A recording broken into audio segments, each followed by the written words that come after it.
தமிழகத்துல இருக்கக்கூடிய மக்கள் தொகையில நீங்க மகளிருக்குலாம் நீங்க 1000 ரூபாய் கொடுக்கணும் அப்படின்னா உங்க அரசாங்க கஜனாவிலே வந்து அவ்வளவு காசு கிடையாது நீங்க எல்லாருக்கும் கொடுக்குற அளவுக்கு.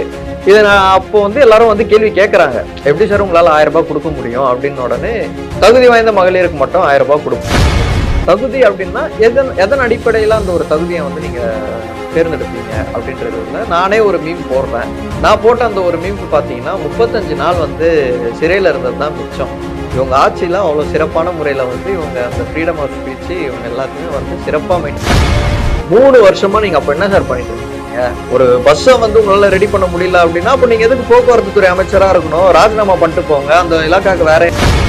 அதான் இவங்க தான் டாஸ்மாக் வச்சிருக்கிறாங்க. டாஸ்மாக் அதில் இப்போ புதுசாக வீரன் அப்படின்லாம் வந்து லான்ச் பண்ணியிருக்காங்க.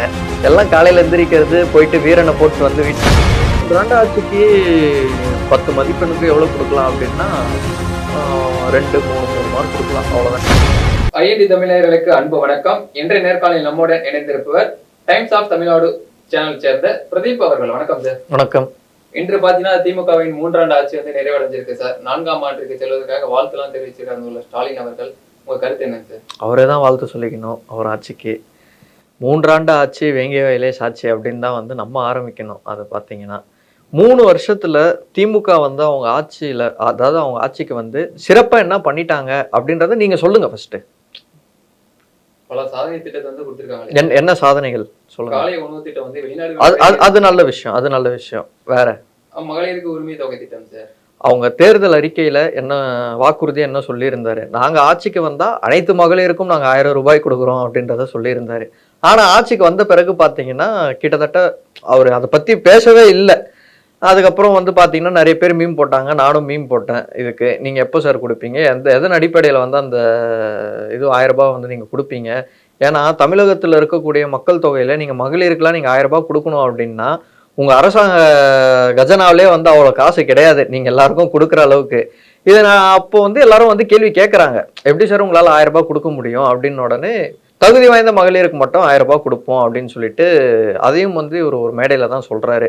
தகுதி அப்படின்னா எதன் அடிப்படையில அந்த ஒரு தகுதியை வந்து நீங்க தேர்ந்தெடுப்பீங்க அப்படின்றது இல்லை. நானே ஒரு மீம் போடுறேன். நான் போட்ட அந்த ஒரு மீம்க்கு பார்த்தீங்கன்னா 35 நாள் வந்து சிறையில் இருந்தது தான் மிச்சம். இவங்க ஆட்சியெலாம் அவ்வளோ சிறப்பான முறையில் வந்து இவங்க அந்த ஃப்ரீடம் ஆஃப் ஸ்பீச் இவங்க எல்லாத்தையுமே வந்து சிறப்பாக மெயின்டைன் பண்ணுறாங்க. 3 ஆண்டு ஆட்சி, இந்த மகளிருக்கு 1000 ரூபாய் கொடுக்குறாங்க அப்படின்னு சொல்லியிருந்தீங்க. அப்புறம் வந்து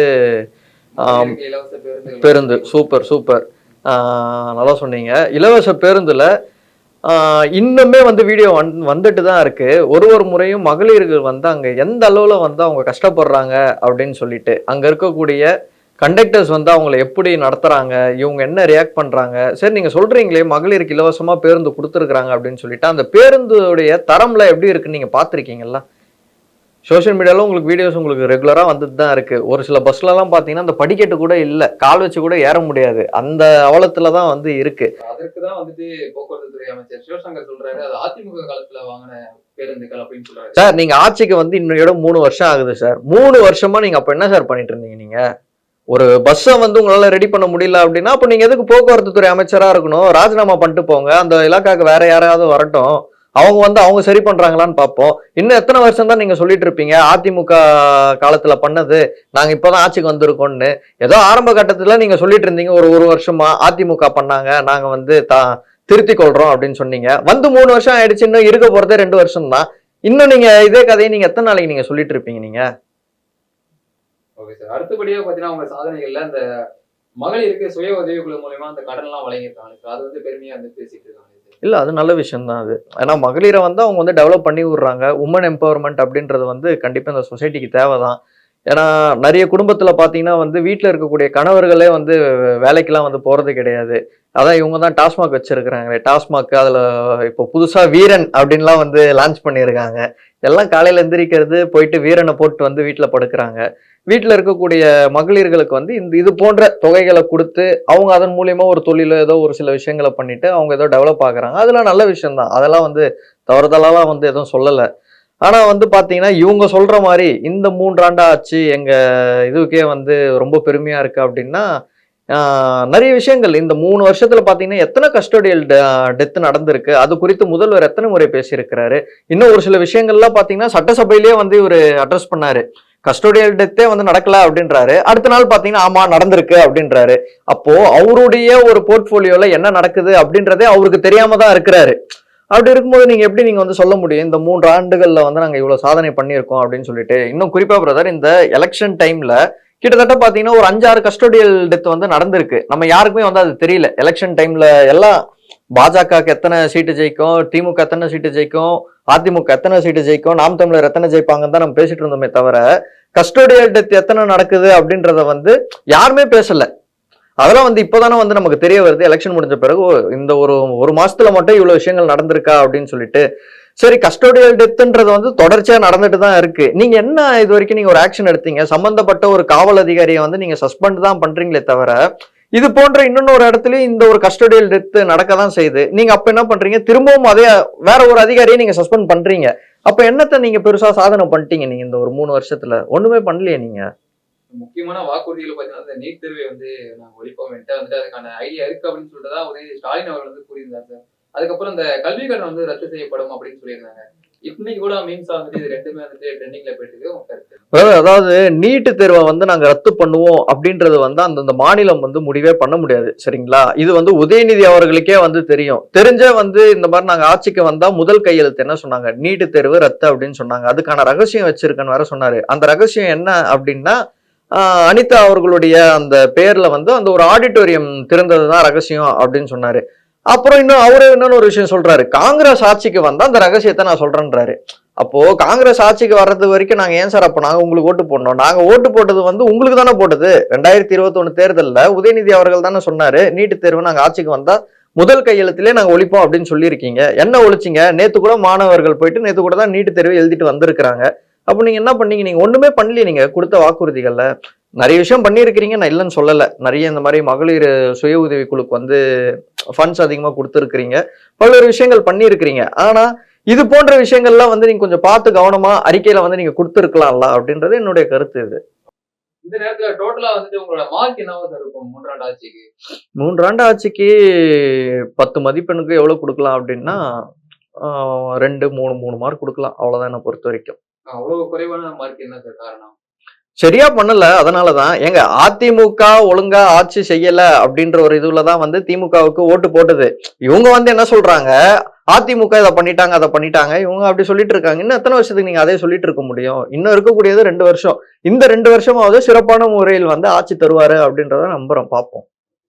ஜாஃபர் சாதிக் விவகாரம் பாத்தீங்கன்னா நம்ம பல விதமா வந்துட்டு தகவலாம் வந்துச்சு. அதுல வந்துட்டு இயக்குனர் அமீருக்கு வந்து தொடர்பு இருப்பது. அதுவும் வந்து இந்த 3 வருஷம் சாதனையில வரும். ஜாஃபர் சாதிக் மற்றும் சொல்லுங்க. அவர்கள் அமீர் வந்து என்ன விளக்கம் கொடுக்குறாருன்னா எனக்கும் அவருக்கும் தொடர்பு இருந்துச்சு. ஆனா வந்து நீங்க சொல்ற மாதிரி குற்றத்துல வந்து எனக்கு அவருக்கும் தொடர்பு கிடையாது அப்படின்னு சொல்றாரு. உங்க கருத்து? அவரு சொல்றது பார்த்தா எப்படி இருக்குன்னா ஜாஃபர் சாதிக்கும் அவரும் நெருங்கிய நண்பர் அப்படின்றத அவர் ஒத்துக்கிறாரு.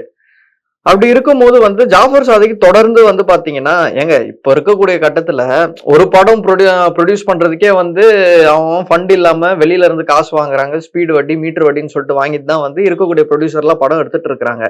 தொடர்ந்து 3 படம் வந்து லைனா ப்ரொடியூஸ் பண்றாரு. அமீர் அவர்களுக்கு கொஞ்சம் கூட சந்தேகம் வர வேண்டாமா? யார் ராஜா நீ தொடர்ந்து 3 படம் ப்ரொடியூஸ் பண்ற, எங்க இருந்து போன காசு வருது அப்படின்ற ஒரு சந்தேகம் கூட வராதா? அதே மாதிரி நீங்க ஜாஃபர் சாதிக்குடைய வளர்ச்சி நீங்க எடுத்தீங்கன்னா லாஸ்ட் ஒரு 3-4 வருஷத்துலதான் வந்து மிகப்பெரிய ஒரு growth. சென்னையிலேயே ஒரு 3 கஃபே ஆரம்பிச்சிருக்கிறாரு. அமீர் அவர்களுக்கே பாத்தீங்கன்னா நிறைய ஹெல்ப் பண்ணதெல்லாம் வந்து சொல்றாங்க. அதற்கான ஆவணங்கள்லாம் கூட வந்து எடுத்திருக்காங்க அப்படின்றதெல்லாம் தகவல் வந்தது. ஏன் அமீர் அவர்களை வந்து விசாரணை வளையத்துக்கே எடுத்துட்டு வந்தா ஒரு சம்மன் கொடுத்துலாம் விசாரிச்சாங்கல்ல. வழக்கு விசாரணை இன்னும் நடந்துட்டு தான் இருக்கு. விசாரணை முடிவுல வந்து தெரிய வரும் அமீர் அவர்களுக்கு உண்மையா அதுல தொடர்பு இருக்கா இல்லையா அப்படின்னு சொல்லிட்டு. இதே அமீர் அவர்கள் சவுக்கு சங்கர் அவர்கள் கைதுக்கு கூட வந்து ரியாக்ட் பண்ணியிருந்தாரு. என்னையா நீ பெரிய புலனாய்வு புள்ளி, உன்னை கைது பண்ண வராங்க அப்படின்றதே உனக்கு தெரியல, நீ வந்து ஊர்ல இருக்கிறவனெல்லாம் நீ பேசுறியா அப்படின்ற மாதிரி பேசி இருக்கிறாரு. என்னுடைய ஒரு கருத்து என்ன அப்படின்னா இது சவுக்கு சங்கர் அவர்கள் இருக்கும் போதே அமீர் அவர்கள் பேசி இருக்கலாமோ அப்படின்றது எனக்கு தோணுது. பார்ப்போம். தமிழகத்துல பாத்தீங்கன்னா தேர்தல் வந்து முதற்கட்டமா நடந்து முடிஞ்சிருக்கு. ஜூன் 4 வந்துட்டு ரிசல்ட் வரப்போகுது. இந்த நேரத்துல வந்து சமீபத்துல அடிக்கடி வந்துட்டு ஒரு பிரேக்கிங் நியூஸா வரக்கூடியது பாத்தீங்கன்னா இந்த இவி மிஷின் வச்சிருக்கூடிய இடத்துல பாத்தீங்கன்னா கண்காணிப்பு கேமரா வந்துட்டு பழுதாகி விட்டதாக தகவல் வருகிறது. எதிர்கட்சிகள் அரசியல் தலைவர்கள் என்ன சொல்றாங்கன்னா இதுக்கு சந்தேகம் இருப்பதாக சொல்றாங்க. உங்க கருத்து? ஆரம்பத்துல இருந்தே வந்து பாத்தீங்கன்னா இவிஎம் மிஷின் மேல எங்களுக்கு நம்பிக்கையே இல்லை அப்படின்னு சொல்லிட்டு இருந்தாங்க. இதுக்கு இவங்களே வந்து என்ன சொல்லியிருந்தாங்கன்னா ஓப்பன் சேலஞ்சே பண்ணியிருந்தாங்க. நீங்க வந்து ஆக்ட் பண்ணி காட்டுங்க இவிஎம் மிஷினை முடிஞ்சா அப்படின்றதெல்லாம் சேலஞ்ச் எல்லாம் பண்ணியிருந்தாங்க. அங்க இருக்கக்கூடிய இதுல வந்து சிசிடிவி கேமரா ஒர்க் ஆகல அப்படின்றதெல்லாம் வந்து எப்படி ஏத்துக்க முடியும் அப்படின்றது தெரியல. சிசிடிவி கேமரா ஆஃப் ஆகுற அந்த ஒரு 1/2 மணி நேரத்துல வந்து அவ்வளவு ஓட்டுக்களை வந்து இவங்க கணக்கு பிரகாரம் பார்த்தா அவ்வளவு ஓட்டு வந்து மாறி இருக்கும் அப்படின்ற மாதிரிலாம் சொல்றாங்க. இதெல்லாம் வந்து நடக்கிறதுக்கெல்லாம் வந்து வாய்ப்பு கிடையாது. இவிஎம் மிஷின் அப்படின்றது வந்து அது வந்து ஒரு சேஃபஸ்டான ஒரு பேலட் சிஸ்டமா தான் வந்து அதை நான் பாக்குறேன் நானு. இவங்க சொல்ற மாதிரிலாம் அந்த அது போன்ற தவறுதல் நடக்கிறதுக்கெல்லாம் வந்து அதுல வாய்ப்பு கிடையாது. இவிஎம் மிஷின் பொறுத்த வரைக்கும். தேர்தல் களம் எப்படி சார் இருந்துச்சு? எப்படி ரிசல்ட் வரப்போகுதுன்னு நினைக்கிறீங்க? தேர்தல் களம் வந்து இந்த ஒரு தேர்தல் வந்து எப்பவுமே வந்து பாத்தீங்கன்னா பாஜக வந்து அதிமுக கூட கடந்த தேர்தல்ல வந்து கூட்டணியில இருந்தாங்க. இந்த தேர்தல்ல வந்து பாஜக ஒரு இடத்துக்கு வந்துட்டாங்க. நாங்க யார் கூட கூட்டணி அமைக்கணும் அப்படின்றத அவங்களே டிசைட் பண்ணிக்கிறாங்க. அதிமுக இந்த முறை வந்து தனித்து விடப்பட்டார்கள். அவ்வளவுதான். கூட்டணிக்கு வந்து பாத்தீங்கன்னா சவுக்கு சங்கர் அவர்கள் கூட வந்து நிறைய இடத்துல வந்து சொல்லியிருந்தாரு. பாமக வந்து அதிமுக கூட கூட்டணி வைப்பாங்க அப்படின்னு சொல்லிட்டு. ஆனா அவர் சொன்னது நடக்கல. திமுகவுல இருந்து விசிகே வெளியில வந்து அவங்க அதிமுக கூட கூட்டணி வைக்கிறதுக்கு வாய்ப்பு இருக்கு அப்படின்னாரு. அதுவும் நடக்கல. இந்த ஒரு தேர்தல் வந்து திமுக பாஜகவுக்கு வந்து ரொம்ப ஒரு சேலஞ்சிங்கான ஒரு தேர்தலா தான் இருந்திருக்கும். ஏன்னா ஒரு காலத்துல நோட்டாவோட போட்டி போட்டு கொண்டிருந்த ஒரு கட்சி அப்படின்னு சொல்லிய காலங்கள் உண்டு. ஆனா இன்னைக்கு பாத்தீங்கன்னா இதே பாஜகவுல இருக்கிறவங்க சட்டமன்றத்துல உட்காந்து பேசிட்டு தான் இருக்கிறாங்க. இந்த ஒரு தேர்தல்ல அதுவும் குறிப்பா அண்ணாமலை அவர்கள் லாஸ்ட் ஒரு 2-3 வருஷமா அவர் போட்ட அந்த ஒரு எஃபர்ட்டுக்கான ஒரு ரிசல்ட் இந்த ஒரு தேர்தல்ல கிடைக்கும் அப்படின்னு பார்க்கலாம். திமுக தான் எப்படி பார்த்தா மெஜாரிட்டி ஆஃப் சீட்டு அப்படின்றத வந்து இந்த ஒரு தேர்தல்ல ஜெயிப்பாங்க. பாஜகவுக்கு ஏதோ 1-2 சீட்டு இந்த முறை வாய்ப்பு இருக்கு. ஆனா இவங்க சொல்றாங்க இருக்கிறது எல்லாமே நாங்க தான் ஜெயிப்போம் அப்படின்னு சொல்லிட்டாங்க. அதுக்கெல்லாம் வாய்ப்பே கிடையாது. அதிமுகவும் இருக்குல்ல. மிகப்பெரிய ஒரு எதிர்க்கட்சி அதிமுக. அதிமுகவும் வந்து இந்த தேர்தல்ல ஒரு நல்ல ஒரு சீட்டு ஜெயிப்பாங்க. பொறுத்திருந்து பார்ப்போம். இன்னும் தேர்தல பத்தி நம்ம எதுவுமே ஆக்சுவலா வந்து டிஸ்கஸ் பண்ணக்கூடாது. அடுத்த மாசம் நமக்கு முடிவு வருது. ஜூன் 4 பார்ப்போம் என்ன நடக்குது அப்படின்றத. ஓகே, பல்வேறு தகவலை பகிர்ந்து கொண்டமைக்கு நன்றி. நன்றி பிரதர்.